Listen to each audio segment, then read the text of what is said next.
2021 to order. Sandy, could we have a roll call, please?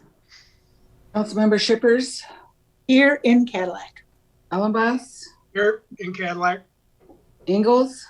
Here in Cadillac. King. Attending here in Cadillac. Mayor Filkins. Here in Cadillac. At this time, if we could get a motion to approve the agenda that we have this evening. This is King. I'll go ahead and make the motion to approve the agenda as presented. Now, don't we have to amend it? No, that's the consent agenda. Oh, that's a consent agenda. Okay. I'll second Oh, that. right. Councilmember Allenboss. Yes. Ingalls. Yes. King. Yes. Shippers. Yes. Mayor Filkins. Yes, motion carries. This time we'll go ahead and open the floor for our first public comment. There are no members of the public present. Thank you, Mike Homier. We can't see you. Sorry. Like a snowman. Yeah. Thank you. We'll go ahead and close public comment then and move to the approval of the consent agenda, which does have an amendment to it. This is King again. I'll go ahead and make the motion to approve the consent agenda to include the minutes from the May 3, 2021 meeting as amended to correct the purchase price of ferric chloride from 0.245 cents per dry pound to 0.276 per dry pound. Allenboss will Shippers second. support. Councilmember Ingalls. Yes. King. Yes. Shippers. Yes. Allenboss. Yes. Mayor Filkins. Yes, motion carries. Okay, this evening we do have several public hearings. And so, Marcus, I'll turn it to you for the introduction of the first one. Thank you, Mayor and members of the City Council. The first public hearing this evening is with respect to the consideration of the adoption of an ordinance that will approve the transfer of real property adjacent to the White Pine Village. And it also confirms the acceptance of a water utilities easement. This item has been in front of council several times, most recently at your last meeting, where council did approve the easement. I have a map that I'm trying to bring up here in just a second. And Mike, am I able to share my screen? Sorry, only for the appropriate things. Okay, well, we're gonna go for this.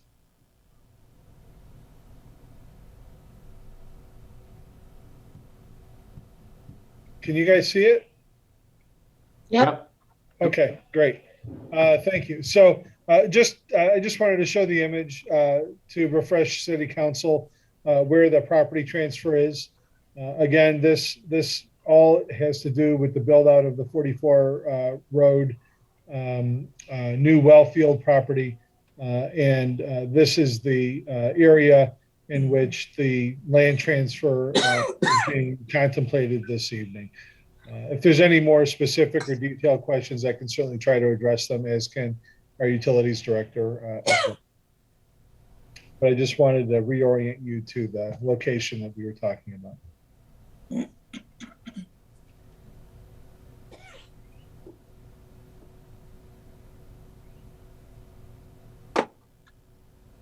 Is that everything you had then, Marcus? That's all I've got. Okay. If that's true, then we'll go ahead and open the floor for any public comments as it relates to this public hearing.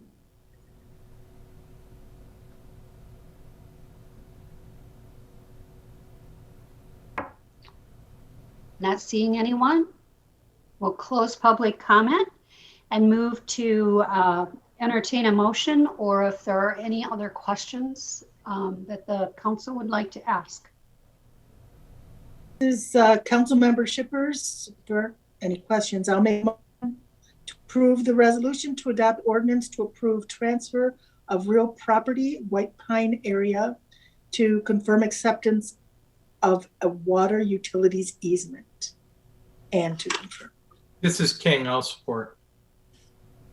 Councilmember King, Yes. Shippers, Yes. Allenboss, You're muted, Brian.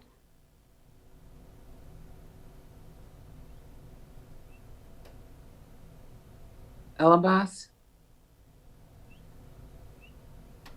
He's got his finger up.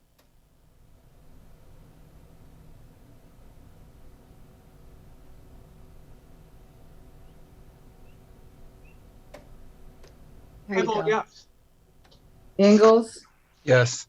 Mayor Folkins. Yes, motion carries. Great. On to the second one. Yes, thank you, Mayor and members of the City Council. The next three public hearings are all interrelated. And the public hearings that I'm referring to are with respect to adjustments to our water rates, our sewer rates, and adoption of the ordinance that ultimately establishes the General Appropriations Act for our next fiscal year, which is fiscal year 2022. The hearings tonight are essentially the culmination of all of the efforts between City Council and staff over the last several months. And, obviously I'm really pleased with our end results and certainly thankful for the collaborative spirit between everyone during this process. As everyone knows, the process itself is public, and these hearings are the last part of the public opportunity as a part of that process for comment before council considers adoption of the ordinances. No information or data has changed since the last time the council publicly discussed these items. And this evening, our finance director, Owen Roberts, has a brief single presentation that will provide highlights and a general overview that will basically cover all three of the hearings. So therefore, at the conclusion of the presentation, it would be appropriate for council to open the public hearing for any public comment, then close that public comment portion to discuss further if necessary before making a motion, and then do the same thing with respect to the following two public hearings after this one, except there won't be another staff presentation in the beginning. So again, thank you to everybody on council and certainly to staff for making this process seamless and albeit enjoyable. Not every city is able to get through this amount of stuff the way that we're able to. So I do appreciate that from everybody. Owen, if you would take the floor, that'd be great. Okay. Thank you very much. Just want to make sure everyone can hear me. If I can get maybe one quick thumbs up. All right. Sounds good. And looks like the screen is sharing fine. So we'll just move through these very quickly. We're going to start out with the water and sewer rates. We're proposing this year a 5% increase, and we had talked about this at the work sessions. That 5% calculates out to $2.41 per month for the average residential user, which, as you can see, is just under $29 a year. So I think there's some very easy, clear justifications for that. The well field, building the structure so that we can provide the debt service on the new DWRF loan, and then make some ongoing capital investment. And so you can see the breakdown of the changes for sewer and water. Sewer is a little higher, so the increase is a little bit more, but total of just $2.41 a month. And again, this is for the average residential customer. This chart shows you again the average changes over the last 15 fiscal years. So you can see the water average is about 3.4%. The sewer is just under 3% at 2.7% when averaged over 15 years. And just wanted to point out too that 2021 rates, the effective increase on that is a little bit lower because, as you recall, we delayed the implementation of those rate changes. Even with the current adjustment, we would fare very favorably in a comparison in our region. This is an independent study. It's the 2021 study, so it was just recently released by Gosling Zubeck Engineering Sciences. And this again shows Cadillac faring very favorably, comparing even very favorably to the region. So 6th lowest out of 47 responding systems. This is the northern, lower, and eastern upper peninsulas. And so we're right on the low end of that scale. And again, on the sewer side, same thing. This makes our average bill for the city is $44.72, compared in the survey, the typical bill of $73.75 for water and sewer. So we're about 39% below what the typical bill is as found in the survey. We have had 2 independent firms provide a rate analysis over the last couple of years for our water asset management plan and for the DWRF loan process. These were 5-year projections. I know, Robert, you mentioned the 10-year. The projections that were provided were 5-year projections. So the goal really is to maintain adequate reserves, fund the debt service, and importantly, continue ongoing capital investment with cash.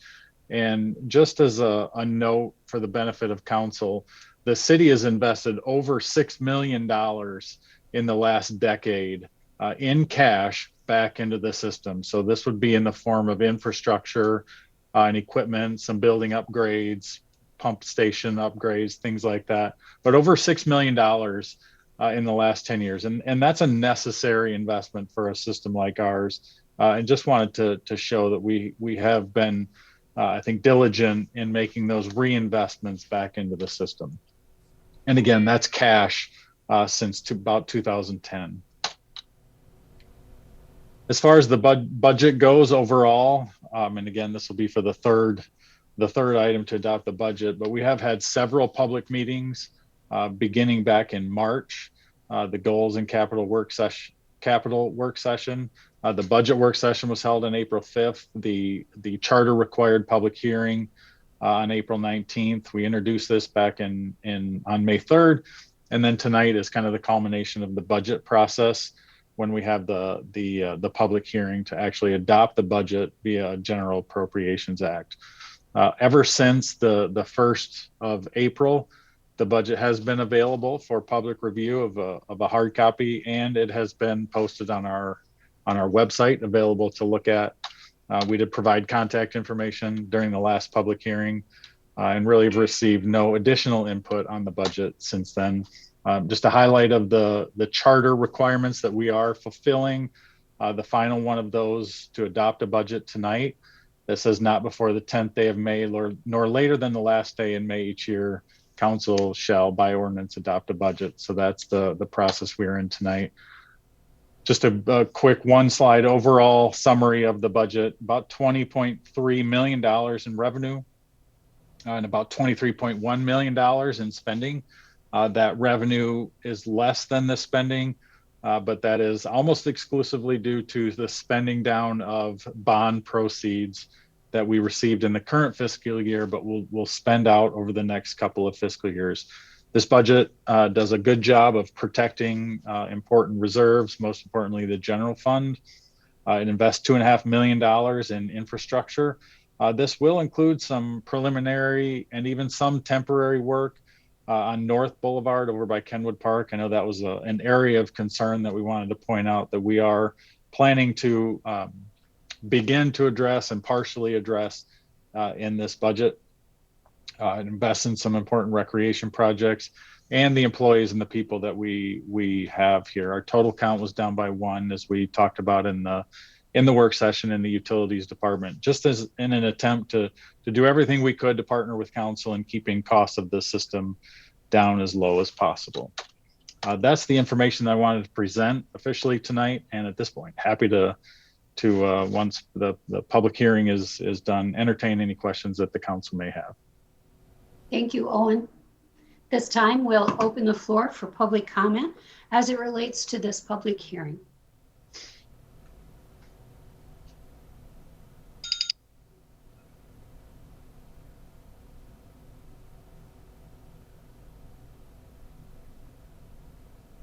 I'm not seeing anyone. I can't see the whole screen though.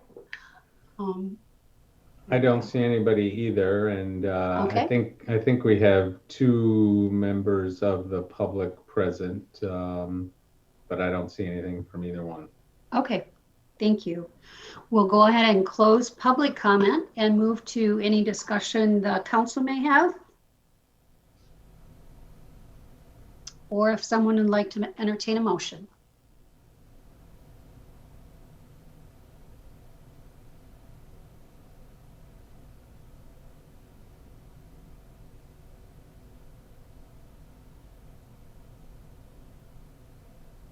Well, I guess I'll make a motion. This is Councilmember Shippers.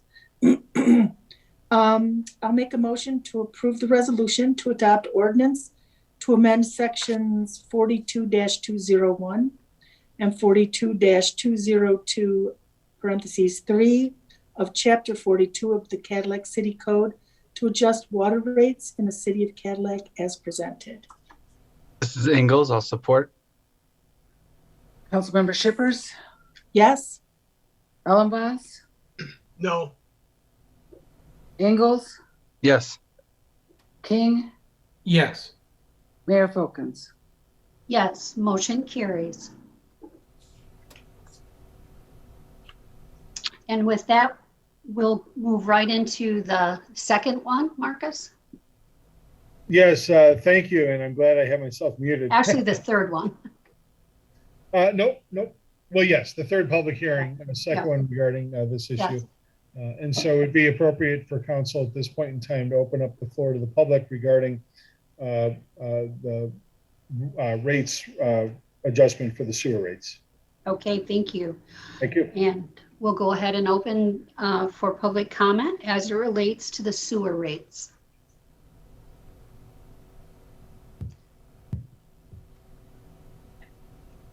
Not seeing anyone, so we'll close public comment and move to discussion by the council or a motion.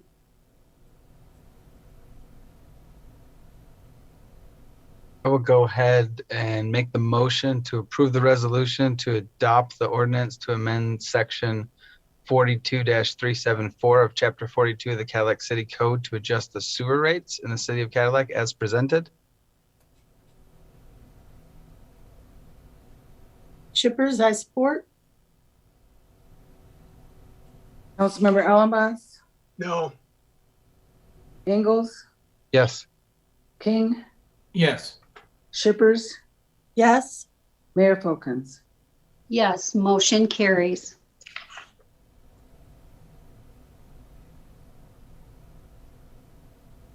Okay. Then we will move into the next one, which is the adoption of ordinance establishing a general appropriation act for fiscal year 2022. This time we'll open the floor for any public comment.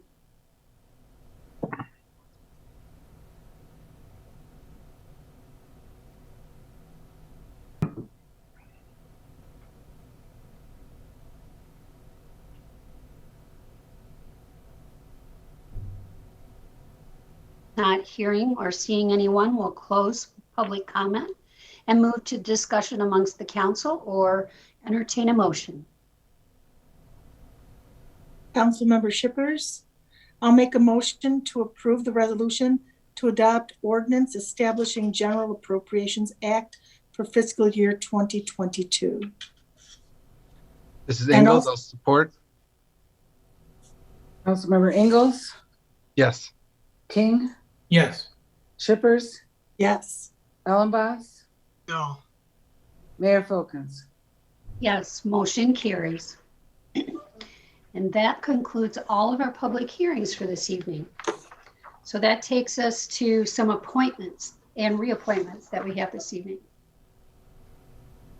This is being recommended to approve the reappointment of Marcus Petcha to the Brownfield Redevelopment Authority for a 3-year term to expire on May 19th, 2024. Councilmember Shippers, I'll make that motion to approve the appointment of Marcus Petcha to the Brownfield Redevelopment Authority for a 3-year term to expire on May 19th, 2024. This is Ingalls. I'll support. Councilmember King, Yes. Shippers, Yes. Ellenboss, Yes. Ingalls, Yes. Mayor Folkins. Yes, motion carries. Also being recommended to approve the reappointment of Robert Lavanne to the Corridor Improvement Authority Cadillac West Resort Area for a 4-year term to expire on June 3rd, 2025. Ellen Boss here. I'll make a motion to approve the reappointment of Robert Levan to the Corridor Improvement Authority, Cadillac West Resort Area for a 4-year term to expire on June 3rd, 2025. This is Ingalls. I'll support. Councilmember Shippers, Yes. Ellenboss, Yes. Ingalls, Yes. King, Yes. Mayor Folkins. Yes, motion carries. And that would take us to the city manager's report with nothing but positive updates for COVID-19. Yes, thank you, Mayor, members of the City Council. Things are certainly looking bright on the horizon with respect to the global pandemic. And we are patiently awaiting for MIOSHA rule updates to come our way. The masks and social distancing related parameters are still in place within our own workforce or within the confines of our workforce, but certainly I think we're all enjoying to see how things are definitely moving in the right direction. Certainly visit the DHD10.org website for more information. And for folks interested in getting vaccinations, I know that they are very readily available now, I believe, for people as young as 12 and up, and even without an appointment. So you can walk in and find when they're doing their open clinics, or go to some of the local retail stores like Walmart and Walgreens and Meijer and Rite Aid as well for getting the vaccinations as well. So that concludes my COVID update. Thank you, Marcus. Thank you. Okay, and this evening we do have the minutes from the Cadillac West Corridor Improvement Authority from last month. And I can tell you that the group that makes up that authority is really excited to be working together and moving along on the Cadillac West area. So at this time, we'll open the floor for our second public comment.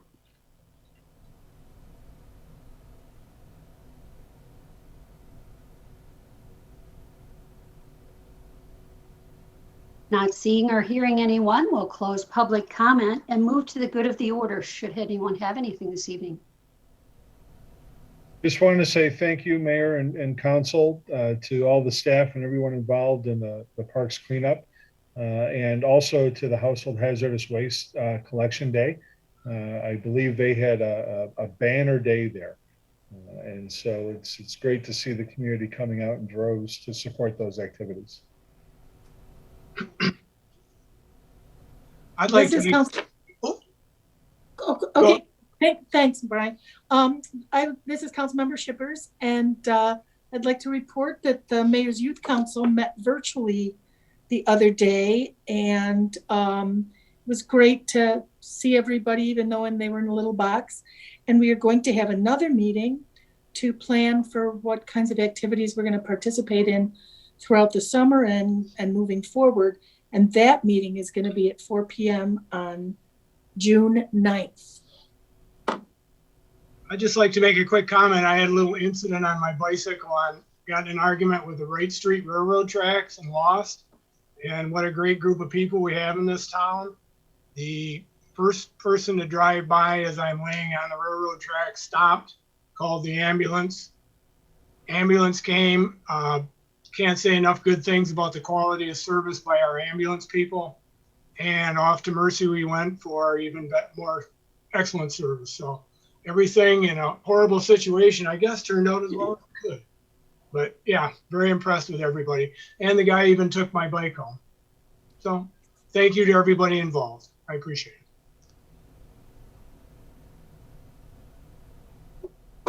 I would like to report that I have been hearing several comments from people, along with even on social media, how excited the people that live on Everett Street are, and not just the people who live on Everett Street, but people who go up that way to visit the hospital. They're so excited to have that road done. So that's good to see. Does anyone else have anything? If not, thank you all so very much, and we'll talk soon. Thank Bye. you. Thanks.